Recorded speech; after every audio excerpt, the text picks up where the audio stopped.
महाराष्ट्रातील ख्यातनाम सांस्कृतिक महोत्सवांपैकी एक असलेल्या नाशिकच्या ऋतुरंग महोत्सवाचा समारोप आगामी महोत्सवाच्या भव्यतेचे निशाण रोवून संपन्न झाला। 25 ते 27 जानेवारी दरम्यान संपन्न झालेल्या भव्य महोत्सवात छायाचित्र प्रदर्शन, कलावंतांची मुलाखत तसेच MH15 बँडच्या फ्युजनने हा महोत्सव संपन्न झाला।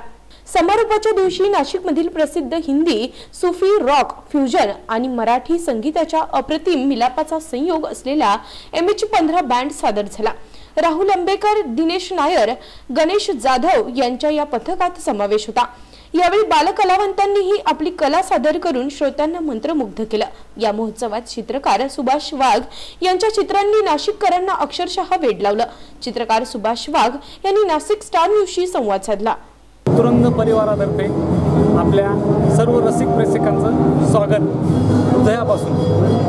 ऋतुरंग परिवार दरवर्षी कला महोत्सव भरवतं, दरवर्षी नवीन उंची गाठतं। इथं नवीन नवीन कलाकारांना कुठलाही मोबदला न घेता संधी दिली जाते, त्यामुळे ते प्रेरित होतात आणि त्यांची प्रेरणा, त्यांच्या मुखावर उमटलेलं स्माईल हे आम्हाला एनर्जी देऊन जातं। ऋतुरंग परिवार यामध्ये विजय संकलेच्या दादा नगरकर आणि प्रकाश पाटलांनी जो माझ्यावर विश्वास टाकला तो मी पूर्णत्वास नेण्याचा प्रयत्न केला आहे आणि प्रत्येक कलाकाराला इथे येऊन आम्ही संधी दिली।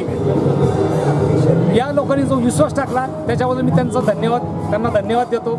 इथे येणारा प्रत्येक रसिक आमचं कौतुक करून गेला, ते कौतुक माझं नसून पूर्ण। या महोत्सवात कागदी पुठ्ठ्यापासून बनवलेल्या कॅमेऱ्याच्या प्रतिकृतींनी सर्वांचं लक्ष वेधून घेतलं। राजू वावधने या अवलिया कलावंतानं याबाबत माहिती दिली। 26 जानेवारी प्रजासत्ताक दिनानिमित्त सर्व भारतवासियांना हार्दिक शुभेच्छा। मी राजेंद्र वावधने बाजीराव, माझा व्यवसाय आहे रेल्वे स्टेशनवरती चहा विकतो, कॅन्टीनवर रेल्वे गाडीवर।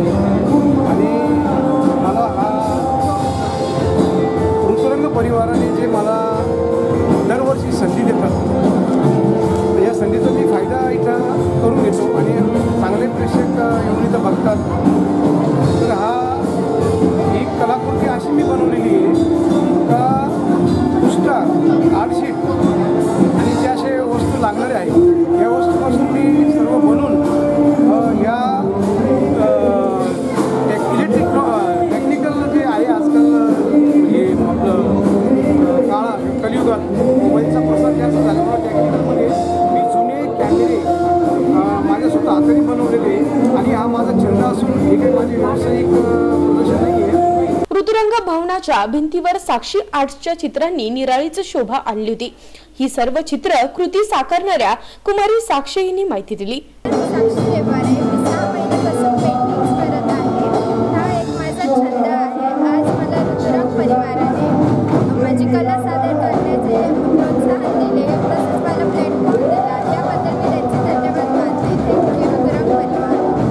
या महोत्सवात बालकलावंतांच्या वाद्यवादनाने वेगळीच मजा निर्माण केली होती।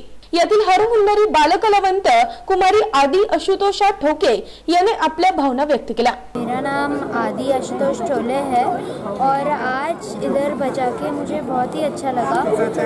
बजाते हुए मैं ज़्यादातर क्राउड पे फोकस करता था और मुझे क्राउड के साथ कोऑपरेट करने में ज़्यादा मज़ा आया और जो गाने थे सुनने में भी बहुत मज़ा आया। और ऋतुरंग टीम की वजह से मैं आज इधर बहुत अच्छे से बजा पाया, तो ऋतुरंग टीम को भी थैंक यू। या सर्व महोत्सवाबद्दल प्रेक्षक म्हणून उपस्थित राहिलेल्या श्रोत्यांनीही आपल्या प्रतिक्रिया दिल्या। आणि ऋतुरंगाचा नेहमी कार्यक्रम बघत असतो आणि यावर्षी 3 दिवसाचा कार्यक्रम झाला, तो खूप छान झाला। पहिल्या दिवशी पंचरत्न जे 3 दिग्गज होते महाराष्ट्रातले त्यांचा कार्यक्रम होता, त्यांच्यावरचे गाणे खूपच सुंदर वाटलं, अतिशय उत्तम होता। आणि जसं तुम्ही सांगितलं की दिवसभराच्या दगदगीतून जर विसावा हवा असेल तर असे कार्यक्रम व्हायलाच हवेत आणि खूप मजा आली, खूप एन्जॉय केला, खूप आवडला आणि असे कार्यक्रम पुढे होत राहोत अशी इच्छा आहे आणि ते होणारच ही खात्री आहे। थँक्यू। कडनं साजरा झालेला हा कार्यक्रम सांस्कृतिक सांस्कृतिक पण होता आणि यूथसाठी पण चांगला होता। तर ओव्हरऑल प्रोग्राम खूप चांगला होता, खूप एन्जॉय केला।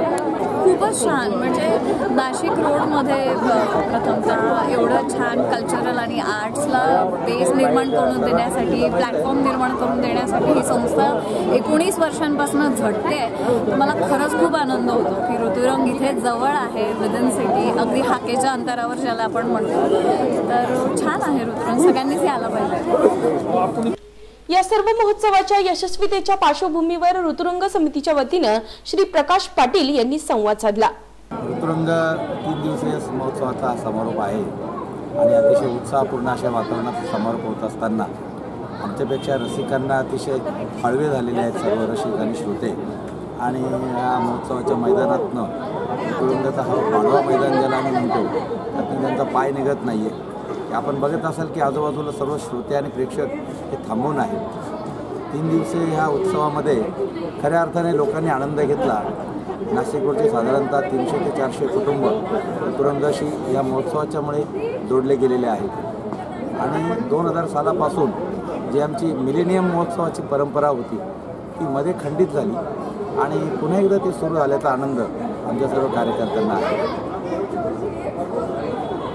हा जो उत्सव आहे याच्यासाठी अर्थमूल हा क्रियासिद्धी आणि शेवटी प्रत्येक कलेच्या किंवा कुठल्याही कार्याच्या मागे पैसा सर्वात महत्त्वाचा आहे. आणि हे आर्थिक सहकार्य आम्हाला बिझनेस बँक, त्यानंतर दीपकजी चंदे, दीपक बिल्डर्स आणि प्रोग्रेसिव्ह एज्युकेशन सोसायटी या 3 संस्था आमच्या पाठीमागे भक्कमपणे उभ्या राहतात. आणि त्यामुळे कलाकारांना आम्हाला हे सर्व इथे मोफत असं आमंत्रण देऊन आणि कलाकार आमच्याकडनं कुठल्या विदायकीची अपेक्षा ठेवत नाही.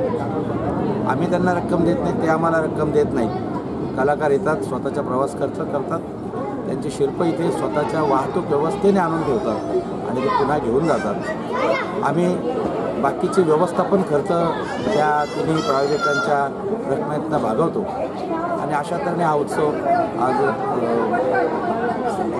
संपन्न झालेला आहे. पूर्वी आम्ही शास्त्रीय संगीत, सुगम संगीत आणि इतर नाट्य जी आहेत उपक्रम त्यातनं आम्ही रसिकांना रिझवण्याचा प्रयत्न करत असतो. आणि आमचे जे ज्येष्ठ मार्गदर्शक आहेत वसंतदादा नगरकर आणि विजय सेठ संकलेचा यांना नेहमी एक रोखरोख असायची की साधारणतः 50च्या पुढचा वर्ग आपल्याला श्रोतू वर्ग म्हणून मिळतो आणि मग आपल्याला 40च्या आतला जो तरुण वर्ग आहे तो श्रोता आणि प्रेक्षक मिळाला पाहिजे. त्यांच्यामध्ये सांस्कृतिक श्रवणाची जी परंपरा आहे ती रुजली पाहिजे.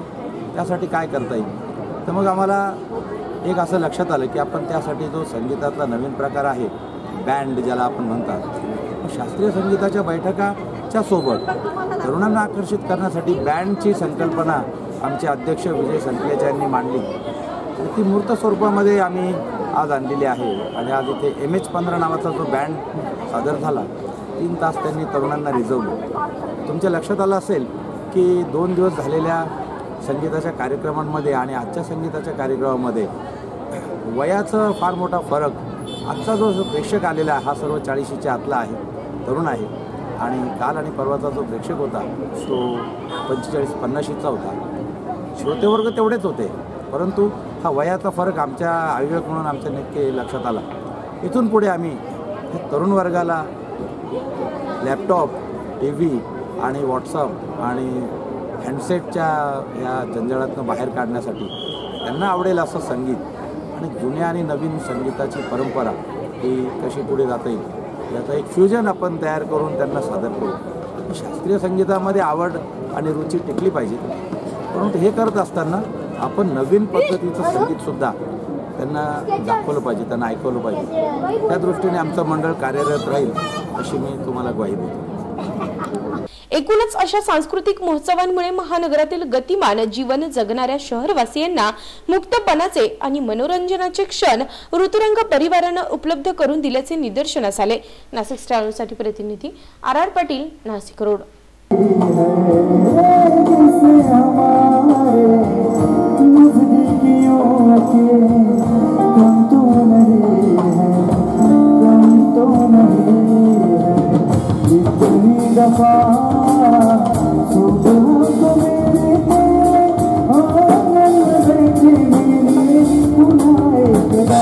चन्ना मेरे या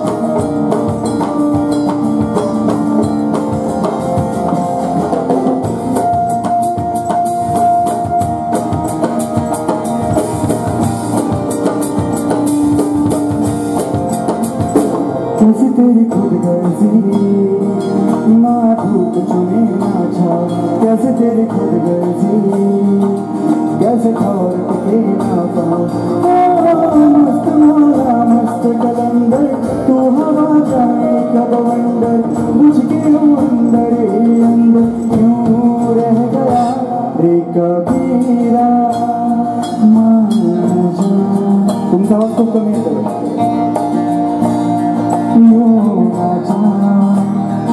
आजा तुझको पुकारे तेरी परछाइयाँ रे कबीरा आजा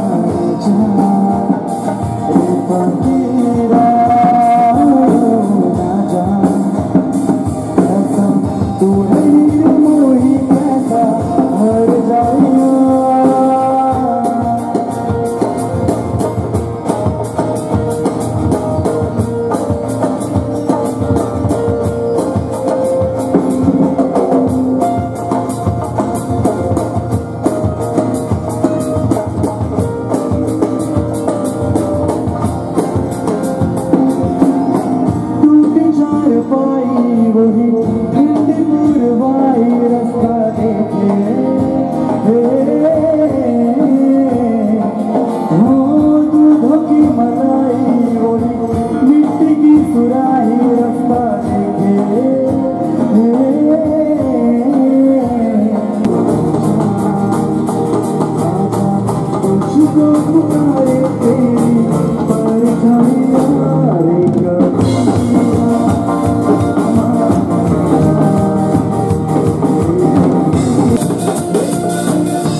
आज